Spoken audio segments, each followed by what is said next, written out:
So the binomial theorem is all about finding coefficients. Here we've already multiplied this out. We get x squared plus 2xy plus y squared, and that's all well and good. The problem is that when you get to longer chains of, well, this is x plus y to the power 6, it's already pretty long. We don't want to be drawing these lines everywhere, it'll look very messy. But all we know for sure is that there will be an x to the power 4 y squared term, and there won't be any x cubed y squared terms. There can't be x cubed y squared because there's no way that you can do these sort of arrow things and end up with only 5 indices, because there's 6 brackets, so the indices must add up to 6. Here, if we look at how many x plus y to the power x to the power 4 y squareds we'll get, so we're going to look at how many can we get. Well, first thing to do is give an example of where one is. So again, I'll use this sort of arrow thing from before, and that gives us x times y times y times x, which is x to the power 4 y squared. But there's many more ways of doing that.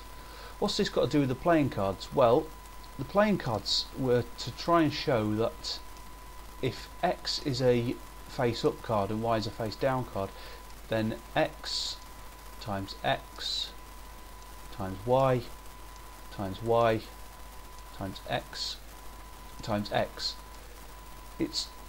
The question how many x to the power 4 y squareds are there is the same as asking how many different ways are there of arranging 6 playing cards so that 4 are face up, 2 are face down.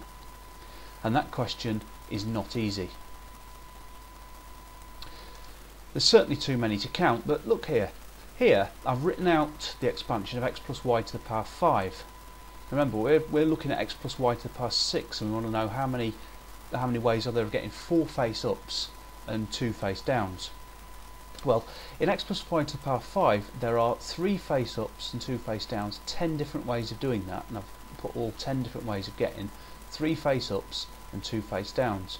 Now we can make all of these into a 4 face up, 2 face down from 6 cards by just sticking a face up on the end. So there's 10 different ways of getting 4 face up and 2 face down from 6 cards. But we're not finished. It's not simply adding that. We're not finished, because if you look at the other 6 that I've added on here, these are the last 6 are five different ways of getting 4 face ups and 1 face down. Now if we add a face down to the end of those, we've now got 4 face up and 2 face down. So I think the number of 4 face ups and 2 face downs from 6 cards is the same as the number of 4 face up and 1 face downs, which were 5, that's these 5 here, and 10 which had 3 face up and 2 face downs, which were these 10 here. So I think in total that's 15, simply by adding a face up on the end of the ones with 3 to make 4 2, and a face down on the end of these to make 4 2 out of these 5. Now this isn't easy to understand. If we move over to here, what we can see is exactly what I've just tried to explain, that the number that goes in front of here must be 15, because it's basically made from the 5 that had 4 face up and 1 face down, adding another face down to those, and the 10 which had 3 face up and 2 face down, adding a face up to those, made 4 and 2. So these two together made the 15. This leads to this way of thinking about things. Here we have, just looking at this line here of what I've written out here, ignoring the rest for the time being, this is 5 of 4 face up and 1 face down, and 10 of 3 face up and 2 face down, and that together led to the fact that there must be 15, when we get 6 cards, there must be 15 different ways of having 4 face up and 2 face down. In other words, these two numbers add to make this one, and that's how Pascal's triangle is built up.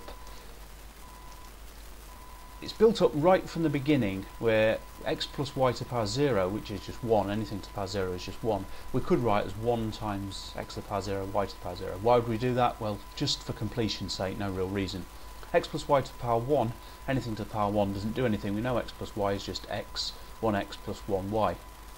The first meaningful one is x plus y squared, which is 1x squared plus 2xy plus 1y squared.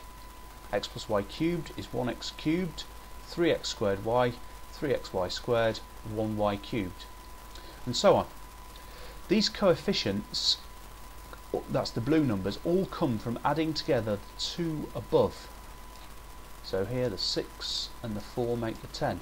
Here the 5 and the 1 make the 6. Here the 5 and the 10 make the 15 that we saw earlier. And Pascal's triangle builds up like that. Now each time the x power starts off at the biggest number possible, which is 6 in this case, and the y 0, and each time, each next term is one fewer x and one more y, which corresponds to one more face down card and one fewer faced up, until we end up with all the cards being face down essentially.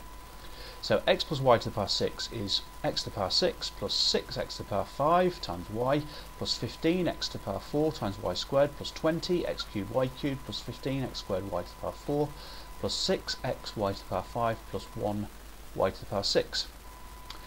That's all well and good, but what if these numbers get too big and you have to end up, if you've got x plus y to the power 15 or something like that? Well, we can come up with a different way of working this out. The first number in Pascal's triangle is always 1. The second number is always the power, n.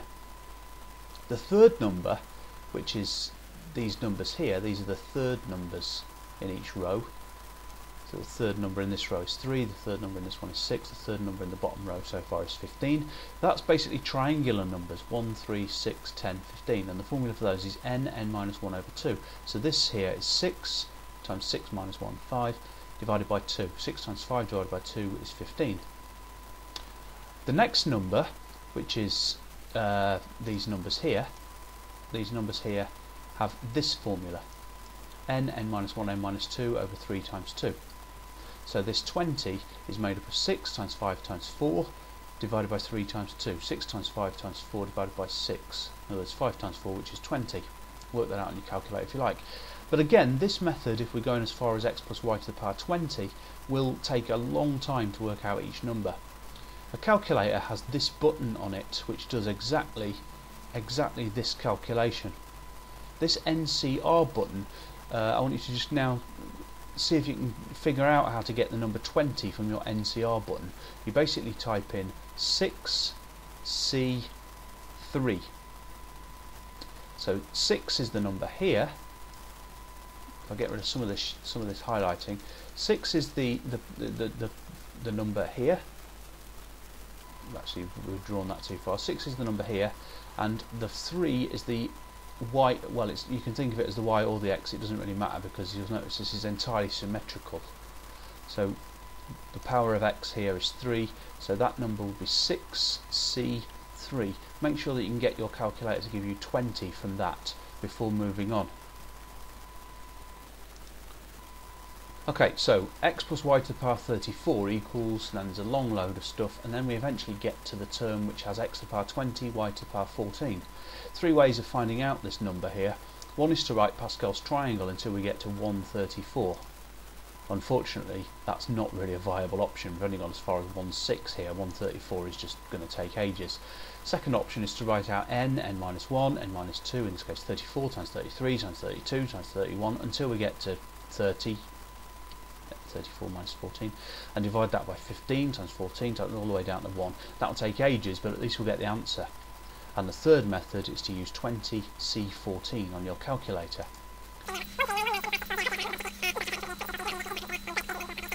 Wouldn't want to be using Pascal's triangle with these sort of numbers. And what's this got to do with the 11 thing that was 1? 121. What you should notice here then is that these blue numbers, if you now ignore everything behind them, are the powers of 11. 1, 11, 121, 11 cubed is 1331, 11 to the power 4 is 14641, 11 to the power 5 though isn't 1, 5, 10, 10, 5, 1, and the reason is of course because we carry the 10 goes into there and the 11, which that would be, goes into there, so it should be 1, 6, 1, 0, 5, 1 I think, from Pascal's triangle.